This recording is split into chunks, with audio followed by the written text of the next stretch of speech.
Assalamualaikum warahmatullahi wabarakatuh. Assalamualaikum warahmatullahi wabarakatuh. Allahumma sholli ala sayyidina Muhammad wa ala ali sayyidina Muhammad. Sallallahu. Allahumma sholli wa sallim barik alaihi wa ala alihi wa sahbihi. Semoga Buya selamat di dunia dan di akhirat. Amin. Saya hamba Allah mau bertanya. Dulu siapapun yang memarahi saya, menghina saya, mencaci maki saya nggak pernah merasa sakit hati, seperti nggak ada apa-apa, merasa tenang. Tapi sekarang kok selalu sakit hati jika dimarahin.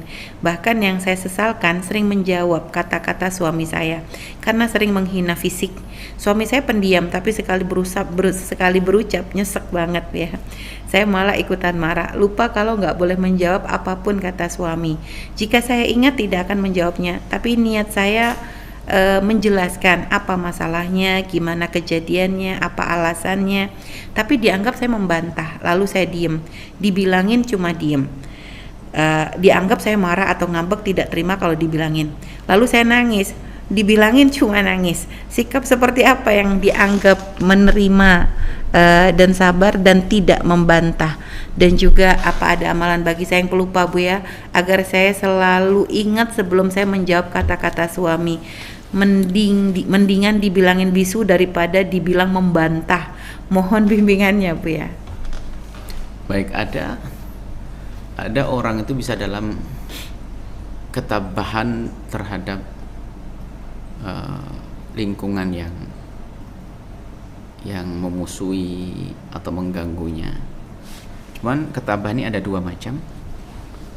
Yang pertama adalah memang karena dia mulia, punya kesadaran bahwasanya dia punya keimanan, jadi biarpun dicaci orang tidak akan mempengaruhi pada dirinya, itu hanya orang saja, maka dia mudah memaafkan. Berarti berangkat dari keimanan, sehingga dia tidak membantah, tidak membalas, karena dia berharap kebaikan. Semoga Allah memberikan kesadaran. Ini istimewa, itu hati yang hendaknya kita hadirkan. Yang kedua adalah ada orang, maka Anda lihat Anda yang mana kira-kira. Ada orang yang di saat disakiti, digojlok, dicaci, dan tidak bisa ngapa-ngapain karena apa? Karena dia sudah dari apa-apa sudah minder dari kelemahan dia. Memang merasa tidak mampu untuk melakukan itu. Percuma juga kan? Nanti saya begitu tambah jadi juga kan? Karena Anda lemah. Berarti bukan dari kekuatan iman. Nah, kalau yang kedua ini, semakin dia mampu maka semakin mudah. Di saat dia mulai berada di tempat yang tinggi atau dia bisa membantah, maka dia akan membantah. Dulu nggak berani, karena dia kecil, nggak berani dia caci maki. Iya. Di saat dia mulai pangkat, apa oh? Nah, jadi kalau ini berarti dahulu waktu dia tawadhu, tidak membantah, tidak membalas, bukan karena dasar keimanan, tapi karena dasar kelemahannya dia. Lah kalau jenis ini Anda berguna. Ini bahaya sekali orang semacam ini. Makanya di saat mulai punya kekuatan dan sebagainya, apalagi dianggap punya jasa, maka dia bisa membantah dan memamerkan jasanya di depan orang tersebut. Adapun Anda, saya tidak tahu Anda golongan yang mana. Semoga Anda golongan yang pertama. Memang Anda dasarnya adalah orang yang sabar, tabah karena Allah Subhanahu wa taala. Cuman permasalahan suami dan sebagainya itu juga sebetulnya apakah betul kesabaran? Jadi gini loh ya. Anda itu seperti, jangan sampai kesabaran Anda itu seperti api dalam sekam. Kelihatannya Anda diam waktu itu, tapi Anda sudah katakan lega kok. Anda istimewa loh ya. Anda orang lega, tidak lega sebenarnya. Nyimpan. Dia bisa diam tapi nyimpan. Nggak bisa. Itu bahaya. Disimpan akan membesar, akan menumpuk nanti. Disimpan menumpuk, meledak nanti. Kalau marah bisa tidak kira-kira, naudzubillah. Kan ada orang begitu. Dia mah nggak pernah marah, tapi kalau sudah marah, loh kok gitu? Kan ada orang kita menyebut, padahal dia disifati dia baik, tapi kalau sudah marah, oh enggak gitu dong. Berarti dia pendendam sebetulnya, dia menyimpan amarahnya, meludak saya. Kalau sudah marah tidak karu-karuan.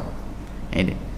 Sementara yang namanya orang sabar sungguhnya fisut watil ula, di saat dia dikagetkan dengan sebuah permasalahan, dia memang sudah terlatih dengan kesabarannya dan dia baik. Kemudian di saat Anda menyimpan, maka ini akan menumpuk. Maka bukan begitu yang diajarkan Allah. Jangan disimpan, buang, keluarkan. Maka di saat, kan ada Al-Quran, wal kadhiminal ghaidha, itu kalau ada orang berbuat zalim kepadamu, tahan amarahmu. Tapi kalau ditahan tak meledak nanti. Tahan, keluarkan. Wal afina anin nasi, maafkan. Bahkan sudah disalahin, maafin dia. Kan dia dijahatin, memaafin. Memaafkan itu adalah menghilangkan benihnya, itu mata penyakit, mata bisulnya itu yang akan meletus. Setelah dibuang, dibersihin nanti. Allah yuhibbul muhsinin. berbuat baik. Nah ya, lakukan seperti itu. Nah, ini kepada semuanya secara umum, apalagi dengan suami kan. Sehingga marah Anda tiba-tiba mendongkol dengan suami itu tidak serta-merta, mungkin sudah lama. Maka sekarang banyak istighfar, pertama minta ampun kepada Allah Subhanahu wa taala. Kemudian biar agar kembali kepada kondisi Anda yang lebih semula, yaitu Anda bisa tabah. Yang kedua adalah Anda buka komunikasi dong dengan suami. Anda bahas tentang kejadian Anda. Di saat Anda nangis bilang bisanya nangis tok. Di sana Anda ngomong dibilang bantah. Di saat diem marah. Kan gitu suaminya. Maka Anda bahas 1, 2, 3 ini. Cuman bahasnya kapan? Di saat lagi Anda mesra berduaan dengannya. Di saat Anda melakukan kebaikan, bang mau tanya nih, boleh nih. Apa sih sayang? Saya banyak salah tentu, banyak salah ini. Cuman saya mau tanya bang, saya kan bingung kira-kira nih, tapi sambil senyum, sambil nyubit-nyubit apa gitu. Kira-kira bang, kalau abang lagi marah sama saya, apa yang harus saya lakukan? Diam, nangis, atau menjelaskan? Nah, suruh milih nih. Ini dalam suasana nyaman. Maka nanti di saat beliau marah, Anda tinggal sebutkan ini kan antara ini itu. Jadi bikin suasana dengan suami. Ini komunikasi. Ya. Komunikasi betul saja. Seorang suami mungkin paling nggak senang. Ada suami paling beda-beda. Ada suami paling nggak senang kalau istrinya bantah. Ada suami yang paling nggak senang istrinya diam. Ada suami nggak nengah. Sekarang apa? Bukan masalah tangis dan diamnya. Apakah kamu bisa jadi itu sudah ungkapan rasa ya, cinta dan sebagainya. Maksudnya apa? Kenapa kok diem dok? Nggak percaya sama saya? Kenapa nggak ngomong? Makanya sebagian wanita itu kalau ngomong pada suami selalu keputus. Ya nggak jadi. Itu paling menyakitkan itu. Mau ngomong pada suaminya, bang mau ngomong, nggak jadi. Ayo coba. Loh, kok nggak jadi? Memang nggak percaya, mana ngomong apa sih tadi? Penasaran suami kan? Itu bisa buat emosi. Jadi komunikasi yang baik, terbuka. Tapi tadi disebutkan suaminya suka menghina fisik Bu ya? Menghina fisik, lah itu juga diselesaikan di saat tidak dalam keadaan problem. Nah, mungkin mohon maaf abang, memang aku seperti ini. Dan mungkin kalau suami Anda mendengar suara ini ya, laki-laki yang menghina fisik itu gimana sih? Na'udzubillah. Ya. Laki-laki hebat itu adalah tidak akan menghina istrinya biarpun istrinya tidak pantas disanjung. Laki-laki hebat tidak akan memukul istrinya biarpun istrinya layak dipukul. Sekarang ada laki-laki kalau tidak mencaci memukul. Ini laki-laki atau bukan? Saya heran. Mana dia? Kalau main pukul mentinju sana, silat perang sana tuh. Kepalitan. Ini berani sama istrinya tuh. Rendah banget tuh laki-laki tuh. Lah perempuan dipukul, perempuan ini gimana ini cara berpikirnya? Menundukkan istri. Kalau Islam mengajarkan jangan lakukan semacam itu. Ada pun bertribun di dalam Al-Quran mukul itu bukan mukul pakai bom, hanya peringatan seperti dengan siwak, menunjukkan kalau kita lagi marah. Heran mencaci fisik, innalillah. Memang dia tuh malaikat nggak punya cacat. Cacat biasanya lihat laki-laki yang suka mencaci itu paling nggak benar dia. Fisiknya juga nggak bagus dia. Ya, tidak boleh fisik menghina Allah kalau bicara fisik. Baik Bu ya. Maka peringatan pada semuanya. Sama seorang istri juga demikian, menghina suami, fisik suami. Dan jangan sepele loh ya. Biarpun sifatnya adalah, pokoknya jangan sampai menghina fisik adalah berbahaya. Menghina ya, bukan dalam irama sendaguro itu kan. Sendaguro itu kan misalnya seorang istri ngomong pada suaminya, suamiku gini-gini. Tapi tetap waspada. Kira-kira bakal menyakitkan atau tidak? Itu saja. Baik ya. Tadi kan katanya suami diem Bu ya, tapi kalau sekali ngomong bikin nyesek gitu ya. Nah artinya mungkin si perempuan nih ya, misal sudah mencoba untuk membuka komunikasi, tapi karena tadi ya suaminya tidak merespon, ya tapi nanti begitu giliran ngomong nyakitin lagi. Kayak gitu tuh seperti apa ya Bu ya? Oke, seperti halnya di rumah Anda ada tiang, kemudian ada paku nongol. Anda sudah kena berapa kali? Cedek, ya kan? Iya Bu ya. Lah kalau memang paku itu susah dihilangkan, Anda apakah setiap hari marah dengan paku? Ya sudah, biar tinggal Anda pakai jalannya beda saja, jangan buat situ.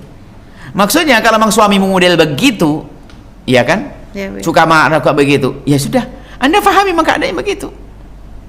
Cari kebaikan yang lain sudahlah. Memang modelnya begitu, mau gimana? Anda tidak menikah dengan malaikat.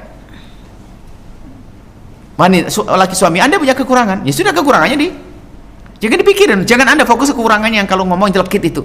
Tapi di samping ngomong nyelekit, bukankah dia memberikan kebahagiaan yang banyak juga? Hanya masalah ngomong doang nyelekit dia. Ada orang di samping ngomong nyelekit, tempelengan juga ngasih duit lagi, nyolong lagi, macam-macam. Kan ada. Coba masih banyak yang lebih jahat dari itu. Dan batas sabar itu sampai seperti apa Bu? Ya? Sabar tidak ada batasnya, sabar kok berbatas ya. Kalau keluar dari batas sabar nggak sabar lagi. Baik Bu, ya, karena mohon maaf ya, Nggak ada ada. sebagian keluhan dari seorang wanita tuh karena sikap suami yang kadang seperti itu tuh menjadikan kadang si wanita ini akhirnya tekanan batin ya Bu ya, pengen melampiaskan, pengen menceritakan, nggak berani takut buka aib suami. Satu sisi menahan pun akhirnya menyakiti fisik Bu ya, sehingga kadang pernah menemukan sampai ada yang kadang dia sampai berpenyakit. Ini semua rupanya karena faktor psikologi tadi. Itu besar sekali. Faktor psikologi sangat mempengaruhi fisik. Sehingga sampai dikatakan mana lebih dulu, psikologi atau fisik dulu? Mungkin. Ada orang punya penyakit fisik karena terlalu khawatir menjadi psikologi. Dan corona kan fisik. Iya, orang ketakutan dari corona menjadi psikologi. Psikologi bisa menjadikan sebab para fisik. Jadi mungkin aja dua-duanya. Nah, kami sampaikan kepada siapa? Tidak boleh kita memendam seperti itu. Memendam itu harus ada solusi. Apalagi dalam rumah tangga. Memang ada seorang suami diktator. Keras, tidak tahu bagaimana cara hidupnya dia. Tidak pernah. Dan itu biasanya kalau sudah itu semaunya sendiri hidup seperti itu nggak akan enak, sombong. Dan itu nggak sadar orang begitu tuh, repot. Maka tidak ada bagi kita kecuali kita itu pandai. Maka dengan kecerdasan akal, ya kecerdasan mental kita, kecerdasan roh kita, ya seperti halnya kalau orang di Eropa, ya kan? Di Eropa itu lihat ada sebuah, kalau kita di waktu ke sana di Belanda misalnya, ada rumah tuh saya bingung, rumah kok ada beling, apa sih kok kayak besi-besi ini, untuk apa ini? Rupanya apa? Nanti kalau musim dingin ini akan mengangetin kan gitu. Jadi semuanya melingkar, ada kayak besi begitu, apa itu, jadi penghangat itu. Nanti kalau musim dingin ini akan dimasuk kapal listrik lalu menjadi hangat, jadi menghangatkan lingkup kita. Maksudnya apa? Mereka tidak pernah marah dengan alam, tapi menyesuaikan, kan gitu. Kalau di sini kan aneh, ngapain buat begitu ya kita. Di sana orang-orang Belanda tidak ada iman, tapi nggak pernah marah dengan alam. Di saat musim panas juga nyantai, dia musim dingin, dia musim panas pakai AC, musim dingin pakai pemanas, kan gitu saja. Itu maksudnya apa? Ya gitu kita itu. Jadi di saat ada sesuatu yang tidak baik dari seseorang itu, kita jangan fokus, kita mengobati diri kita sendiri. Kita gimana menyesuaikan, sudah. Harus belajar dong. Harus belajar. Dan lebih enak memulai dari diri kita sendiri. Oh ya sudah begitu, mau gimana lagi? Ya sudah bilang. Tapi kalau pikiran kurang ajar, kenapa stres. Nah, ini pengobatan pertama seperti itu.